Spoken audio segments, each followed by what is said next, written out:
ngayon mga idol. Tapos gas ulit. May order tayo.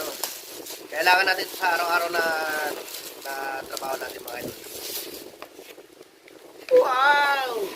Diba? May libre na naman. Libre ng ating misis.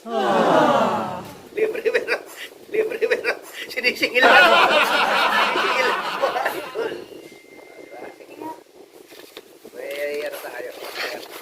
Sira na yung yung sapatos natin na galing pa ng Saudi. Sira na kaya kaya nag-order na tayo. Ilang taon na ba ako dito sa Pilipinas? 2 years na pala. December, January, wala pa. Yun mga idol, sobrang tipid. Hello. Nasa isa naman. Hello din, kamusta kayo? Ito mga idol, natabon natin to. Bago na tayo eh. Kailangan susukat natin mga idol ha. Pasensya na kayo mga idol, may sipon na po eh. Tingnan nyo, kapupasot ko. Kapupasot ko mga idol eh. Kapupasot pa to no.